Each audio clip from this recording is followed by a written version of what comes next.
स्वामी श्रीला प्रभुपाद जी। आइए उस महान आत्मा की जीवन यात्रा के बारे में संक्षेप में समझाने की कोशिश करते हैं।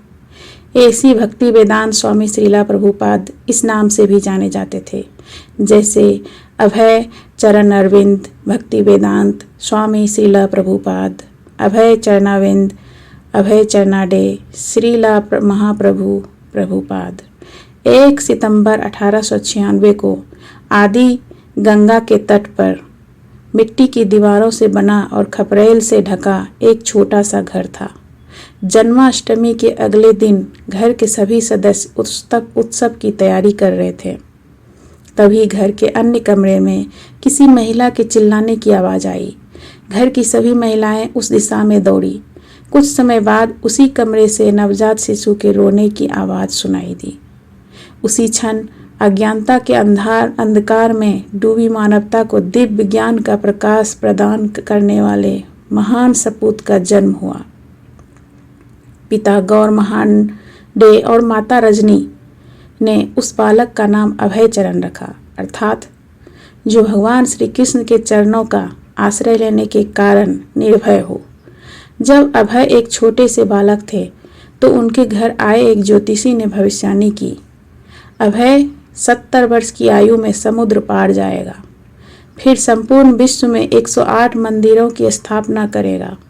हालांकि माँ रजनी और पिता गौर महांडे के लिए यह भविष्यवाणी किसी आश्चर्य से अधिक नहीं थी, लेकिन आने वाला समय इस भविष्यवाणी को चरितार्थ करने में लगा हुआ था। गौर मोहन कोलकाता में रहने वाले कपड़े के व्यवसायी थे, लेकिन स्वभाव से वह भगवान श्री कृष्ण के परम भक्त थे। माता रजनी भी आज्ञाकारी, सुशील और पतिव्रता महिला थी। गौर मोहन और उनका परिवार प्रतिदिन पास के राधा गोविंद देव मंदिर में जाते थे। अभय को भी शुरू से ही राधा गोविंद देव जी की विशेष कृपा प्राप्त हुई। गौर मोहन का सपना था कि उनका पुत्र बड़ा होकर राधा रानी का शुद्ध भक्त बने, इसलिए उनके घर पर जब भी साधु संत आते उनसे अभय के लिए यही आशीर्वाद की याचना करते। प्रतिवर्ष कोलकाता में निकलने वाला रथ यात्रा को देखकर 5 वर्ष के अभय के मन में भी रथ यात्रा निकालने की इच्छा जागृत हुई। इस कार्य में उनके सहायक उनके पिता बने। उन्होंने अपने आसपास के मित्रगणों के साथ मिलकर लकड़ी के छोटे से रथ में भगवान जगन्नाथ की यात्रा निकालना शुरू की।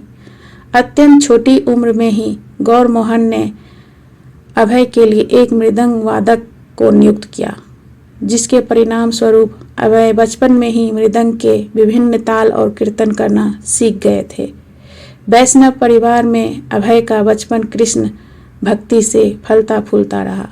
सन 1922 में अभय दैव इच्छा से शुद्ध वैष्णव आचार्य श्रीला भक्त सिद्धांत सरस्वती ठाकुर जी से मिले। उनसे अभय असाधारण रूप से प्रभावित हुए। उन्होंने उनसे यह सीखा कि बाहर के परिवर्तन से भीतर का परिवर्तन कहीं ज़्यादा मायने रखता है। पहली मुलाकात में ही अभय को स्वामी जी के द्वारा पाश्चात्य देशों में हरे कृष्ण महामंत्र और संकीर्तन आंदोलन के प्रवर्तक श्री चैतन्य महाप्रभु के आंदोलन के प्रचार का आदेश मिला। सन 1935 में अभय चरणाविंद जी को श्रीला भक्ति सिद्धांता सरस्वती ठाकुर गोस्वामी महाराज जी का द्वारा आदेश व निर्देश मिला कि वह वैदिक सिद्धांत का प्रसार करने हेतु पुस्तकों के प्रकाशन व मंदिरों की स्थापना करें। गुरु ने आदेश दिया था, यदि तुम्हें कभी धन मिले तो उससे पुस्तकें छपवाना। अभय ने अपने गुरु के वचनों को अपने जीवन का आधार बना लिया।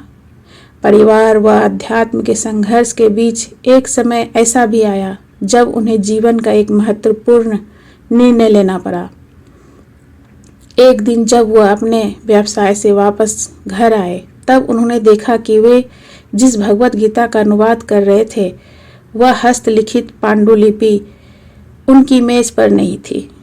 इसकी जानकारी जब उन्होंने अपनी पत्नी से ली, तब उन्हें पता चला कि उसे अपनी पत्नी ने रद्दी वाले को दे दी।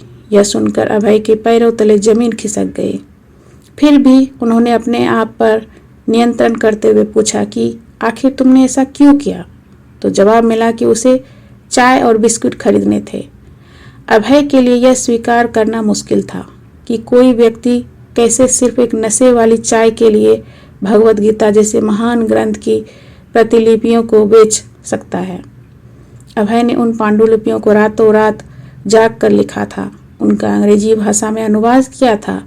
इस वज्रपात को सहते हुए आखिर उन्होंने अपनी पत्नी से एक आखिरी सवाल पूछा, तुम्हें चाय चाहिए या मैं? जिस पर उनकी पत्नी ने सहजतापूर्वक कहा, चाय, मैं उसके बगैर नहीं रह सकती। बस फिर क्या था। अभय चरणाविंद ने उसी दिन अपना घर त्याग दिया। अपना पूर्ण जीवन अपने गुरु के आदेश को पूर्ण करने व प्रचार कार्य में लग गए। सन 1965 में जब 60-70 वर्ष की आयु में हम सभी अपनी जिम्मेदारियों से मुक्त होकर जीवन के अंतिम पड़ाव पर होते हैं, उस समय 69 वर्ष की वृद्ध आयु में श्रीला महाप्रभुपाद ने अपने गुरु द्वारा 10 वर्ष पूर्व दिए गए आदेश विदेशों में हरि नाम के प्रचार को पूरा करने का दृढ़ संकल्प लिया। 13 अगस्त 1965 को कोलकाता से मात्र $7, कुछ पुस्तकें, एक छतरी, कुछ कपड़े और कुछ सूखी खाद्य सामग्री लेकर श्रीला महाप्रभुपाद जी सिंधिया नेविगेशन कंपनी के जलदूत नामक एक मालवाहक जहाज पर सवार हुए। उन्होंने पश्चात देशों की कठिन समुद्र यात्रा की। पैसों के अभाव में उन्होंने 37 दिन की इस मालवाहक जहाज में यात्रा की। इसके पश्चात वह अमेरिका पहुंचे। कठिन यात्रा के बीच उन्हें 2 बार हार्ट अटैक, अपच व उल्टी का सामना करना पड़ा, लेकिन एक रात्रि के स्वप्न में उन्हें भगवान विष्णु के सभी अवतार भीषण तूफान में फंसी नौका को बारी बारी से खेते दिखाई दिए। मानो यह स्वप्न नहीं बल्कि ईश्वर से साक्षात वार्तालाप थी। सैकड़ों हजारों लोगों को शुद्ध जीवन जीने के लिए और कृष्ण भक्ति करने के लिए प्रेरित किया, उनके मन को परिवर्तित किया। धीरे धीरे समाज के कुछ गंभीर युवक युवतियां भगवत गीता का प्रवचन सुनने के लिए आगे आने लगे।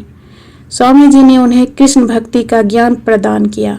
कुछ समय बाद उनमें से कुछ भक्तों को दीक्षा प्रदान की। श्रीला महाप्रभुपाद ने कुछ विषयों को विश्व के विभिन्न कानों में कृष्ण भावनामृत प्रचार करने को भेजा।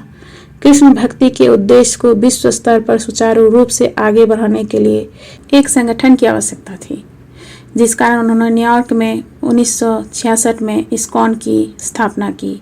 ये एक ऐसा संगठन है जहाँ हर जाति धर्म के लोग भेदभाव से मुक्त होकर कृष्ण भक्ति करते हैं, अपने जीवन का सुखमय व आनंदमय बना सकते हैं।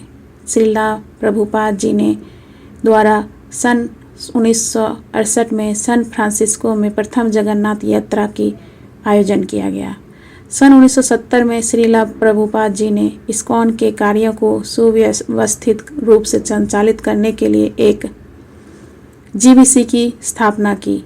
अगले 12 वर्षों के अंतर श्रीला प्रभुपाद जी ने 10,000 से अधिक सदस्यों को दीक्षा प्रदान की। कृष्णा भावना का प्रचार करने हेतु 14 बार विश्व यात्रा की। इतना ही नहीं, अपने बचपन की भविष्यवाणी को सार्थक करते हुए उन्होंने संपूर्ण विश्व के अलग अलग देशों में 108 से अधिक मंदिरों की स्थापना की। 14 नवंबर सन 1977 को श्रीला प्रभुपाद जी ने कृष्ण बलराम मंदिर में वृंदावन में समाधि ले ली। उन्होंने 81 वर्ष की उम्र तक अपने कुशल मार्ग निर्देशन के कारण इस्कॉन संघ को विश्व में 100 से अधिक मंदिर के रूप में आश्रम, विद्यालयों और एक संगठन बना दिया था।